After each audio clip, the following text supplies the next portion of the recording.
നമസ്തേ.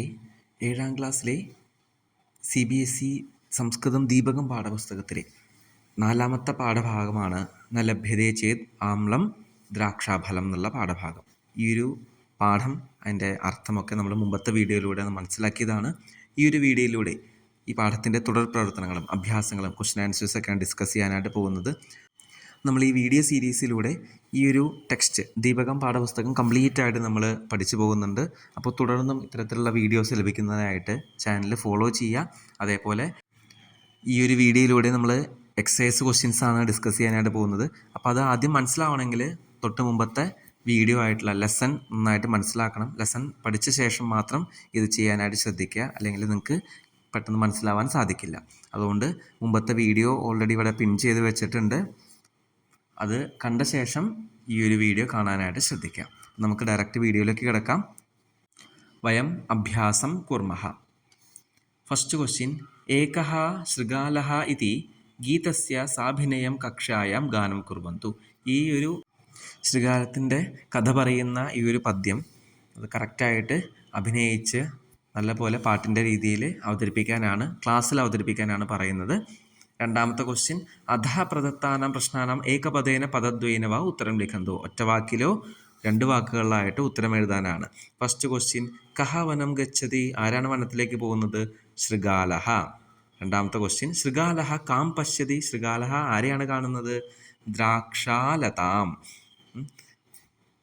മുന്തിരിവള്ളിയാണ് കാണുന്നത്. മൂന്നാമത്തെ question. ശൃഗാലസ്യ മുഖേ Kim ജായതേ. ശൃഗാലത്തിൻ്റെ വായിൽ എന്താണ് വന്നത്? രസഃ, വെള്ളമാണ് ഊറിയത്. ശൃഗാലഃ കിം പശ്യതി. ശൃഗാല എന്താണ് കാണുന്നത്? ദ്രാക്ഷാഫലം, മുന്തിരി പഴമാണ് കണ്ടത്. ഇവിടെ രണ്ടാമത്തെ ചോദ്യത്തിൽ ശൃഗാലഃ കാം പശ്യതി, ആരേ എന്നുള്ളത് ദ്വിതീയ വിഭക്തിയായിട്ടാണ്. അതുകൊണ്ടാണ് കാം എന്നുള്ള ക്വസ്റ്റ്യൻ വേർഡ് ആയതുകൊണ്ടാണ് ദ്രാക്ഷാലതാം എന്ന് കൊടുത്തിരിക്കുന്നത്. ഇവിടെ നാലാമത്തെ ക്വസ്റ്റ്യനിലോ കിം പശ്യതി എന്നാണ്. അപ്പോൾ അതുകൊണ്ടാണ് ദ്രാക്ഷാഫലം എന്നുള്ളത് കൊടുത്തിരിക്കുന്നത്. അപ്പോൾ കാം എന്നുള്ളത് ദ്വിതീയ വിഭക്തി, കിം എന്നുള്ളത് പ്രഥമാ വിഭക്തിയാണ്. അടുത്ത ക്വസ്റ്റ്യൻ. ദ്രാക്ഷാഫലം കുത്ര ദൃശ്യത്തെ. എവിടെയാണ് കാണുന്നത്? ലതാസു ഉപരി. ശ്ലോകത്തിൽ പദ്യത്തിൽ ഉപരി ലതാസു എന്നാണ്. നമ്മളിവിടെ കറക്റ്റായിട്ട് എഴുതുമ്പോൾ ലതാസു ഉപരി എന്നുള്ള സെൻറ്റൻസ് വൈസായിട്ട് എഴുതുന്നു. അടുത്തത്. കിം ശൃഗാലഃ പുനഃ പുനഃ ഉത്പത്തതി. വീണ്ടും വീണ്ടും ചാടിയോ ശൃഗാലഃ? ആം. അടുത്തത്. കിം ശൃഗാലഃ ദ്രാക്ഷാഫലം പ്രാപ്നോതി. ശൃഗാലത്തിന് ആ മുന്തിരി ലഭിച്ചോ? ന, കിട്ടിയിട്ടില്ല. അടുത്ത ക്വസ്റ്റ്യൻ. അധഃ പ്രദത്താനാം പ്രശ്നാനാം പൂർണ്ണവാക്യേന ഉത്തരം ലിഖന്തു. താഴെ കൊടുത്തിട്ടുള്ള ക്വസ്റ്റ്യൻസിന് കംപ്ലീറ്റ് ആയിട്ട് സെൻറ്റൻസ് ആയിട്ട് ആൻസർ എഴുതാം. ശൃഗാലഃ കഥം വനം ഗച്ഛതി. എങ്ങനെയാണ് ശൃഗാലഃ വനത്തിലേക്ക് പോയത്? ശൃഗാലഃ പിപാസയാ ബുഭുക്ഷയാ വനം ഗച്ഛതി. ദാഹിച്ചും അതേപോലെ വിശന്നുമാണ് വനത്തിലേക്ക് പോയത്. രണ്ടാമത്തെ ചോദ്യം. വനഃ ഗത്വാ ശൃഗാലസ്യ കിം ജായതേ. വനത്തിൽ പോയിട്ട് ശൃഗാലത്തിന് എന്താണ് സംഭവിച്ചത്? എന്താണ് ഉണ്ടായത്? വനം ഗത്വാ ശൃഗാലഃ ശ്രാന്തഃ ജായതേ ഖിന്നഃ ജായതേ. ശ്രാന്തഃ എന്ന് വെച്ചാൽ ടയേർഡായി, അതേപോലെ തന്നെ ഖിന്നഃ എന്ന് വെച്ചാൽ ദുഃഖിതഃ, ദുഃഖിതനുമായി. ശൃഗാലഃ ദ്രാക്ഷാഫലം കുത്ര പശ്യതി. ശൃഗാല ദ്രാക്ഷാഫലത്തെ എവിടെയാണ് കണ്ടത്? ശൃഗാലഃ ലതാസു ഉപരി ഉപരി ദ്രാക്ഷാഫലം പശ്യതി. വള്ളിപ്പടർപ്പുകളിൽ മുകളിലായിട്ടാണ് മുന്തിരിയെ കണ്ടത്.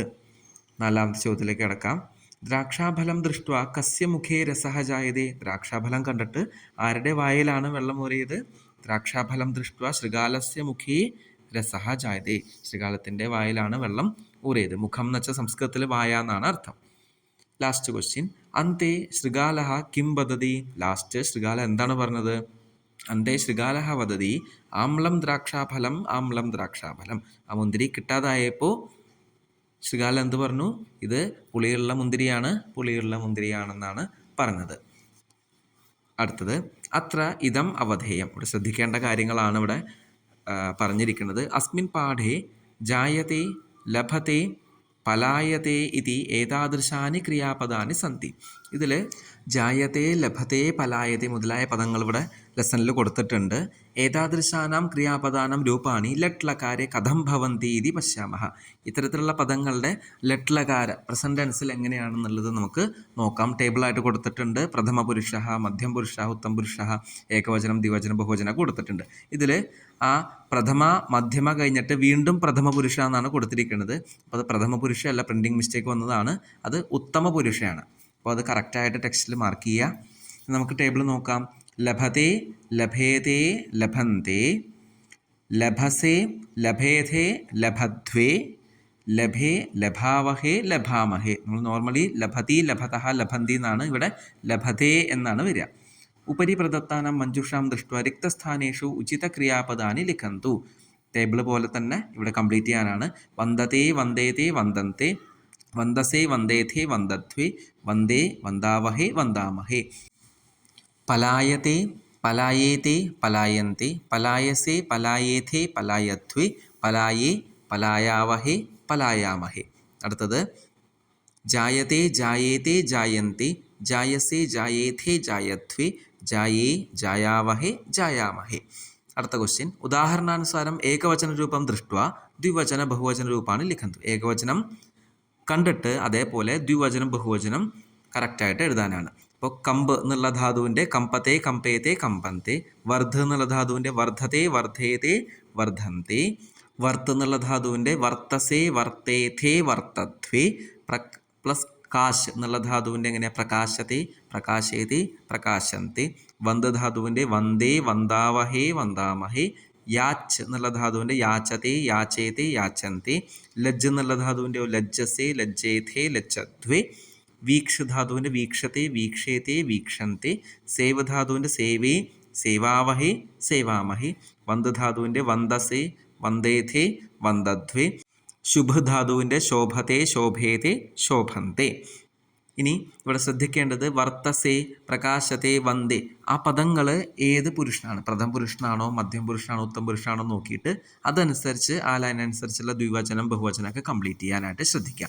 അതിന് മുമ്പ് റെഫർ ചെയ്യാനായിട്ട് ഈ ഒരു ടേബിൾ നന്നായിട്ട് പഠിക്കണം. നന്നായിട്ട് പഠിച്ചാൽ മാത്രമേ നമുക്കത് ഇത്തരത്തിലുള്ള ക്വസ്റ്റ്യൻസ് ചെയ്യാനായിട്ട് സാധിക്കുള്ളൂ. അടുത്തത് ഉദാഹരണാനുസാരം വാക്യദ്വയം ലിഖന്തു. ഇവിടെ എക്സാമ്പിൾ കൊടുത്തിട്ടുണ്ട്. ശത്രുഹു പലായ എന്ന് പറയുമ്പോൾ ശത്രുഹു പലായത്തെ, ചോരാഹ പലായ എന്ന് പറയുമ്പോൾ ചോരാഹ പലായന്തെ. എന്താണ് വ്യത്യാസം? പലായത്തെ എന്നുള്ളത് ശത്രുഹു ഏകവചനം ആയതുകൊണ്ട് ഏകവചനം തന്നെ കൊടുത്തു. ചോരാഹ എന്നുള്ള ബഹുവചനം ആയതുകൊണ്ട് പലായന്തെ ബഹുവചനം കൊടുത്തു. ഫസ്റ്റ് ക്വസ്റ്റ്യൻ വൃക്ഷഃ വർദ്ധ, വൃക്ഷഃ വർദ്ധത്തെ ബാലാഹ വർദ്ധന്തെ, ഛാത്രഃ വന്ദത്തെ ഭക്താഹ വന്ദന്തെ, വൈദ്യഃ വീക്ഷത്തെ പ്രേക്ഷകാഹ വീക്ഷന്തെ, കർമ്മചാരീ സേവത്തെ മഹിളാഹ സേവന്തെ.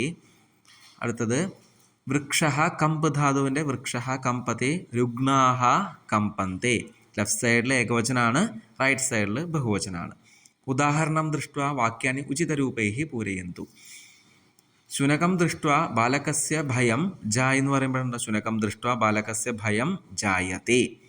ഇതേപോലെ കംപ്ലീറ്റ് ചെയ്യാനാണ് ഇവിടെ കൊടുത്തിരിക്കുന്നത്. മൂഷകഃ മാർജാരം ദൃഷ്ട്വാ പലായത്തെ എന്ന് വരാൻ കാരണം എന്താ? മൂഷകഃ ഏകവചനായതുകൊണ്ട് പലായത്തെ കൊടുത്തിരിക്കുന്നത്. രാത്രികാലെ മാർഗദീപാഹ പ്രകാശന്തി, ഇവിടെ മാർഗദീപാഹ ബഹുവചനായതുകൊണ്ടാണ് പ്രകാശന്തി കൊടുത്തിരിക്കുന്നത്. അഹം ദേവം വന്ദേ, അഹം വരുമ്പോൾ ഉത്തമ പുരുഷ ഏകവചനം വന്ദേ എന്നാണ്. സംശയം ഉണ്ടെങ്കിൽ ടേബിൾ നോക്കുക. അഹം ദേവം വന്ദേ. അടുത്തത് ത്വം കിമർത്ഥം ലജ്ജസേ, ത്വം വരുമ്പോൾ മധ്യം പുരുഷ ഏകവചനം ലജ്ജസേ എന്ന രീതിയിലാണ് വരിക. വയം ദേശം സേവാമഹിയാണ് വയം വരുമ്പോൾ ഉത്തമ പുരുഷ ബഹുവചന രൂപമാണ് അവിടെ വരേണ്ടത്. അപ്പോൾ ആ ടേബിൾ കറക്റ്റായിട്ട് പഠിച്ചാൽ മാത്രമേ നമുക്ക് ഇത്തരത്തിലുള്ള ക്വസ്റ്റ്യൻസ് ആൻസർ ചെയ്യാൻ സാധിക്കുള്ളൂ. ഇതോടുകൂടി ഈ ലെസൺ കംപ്ലീറ്റ് ആയിട്ടുണ്ട്. ഇനി അടുത്ത വീഡിയോയിലൂടെ നമ്മൾ 5ാമത്തെ പാഠഭാഗം മനസ്സിലാക്കാം, പഠിക്കാം. അപ്പോൾ ഈ ഒരു വീഡിയോ നിങ്ങൾക്ക് യൂസ്ഫുൾ ആയിട്ടുണ്ടെങ്കിൽ ഇത്തരത്തിലുള്ള വീഡിയോസ് ലഭിക്കുന്നതിനായിട്ട് ചാനൽ ഫോളോ ചെയ്യുക. അതേപോലെ നിങ്ങളുടെ കൂട്ടുകാർക്കും ആവശ്യക്കാർക്കും ഈ ഒരു വീഡിയോൻ്റെ ലിങ്ക് ഷെയർ ചെയ്ത് കൊടുക്കാം. ധന്യവാദാഹ.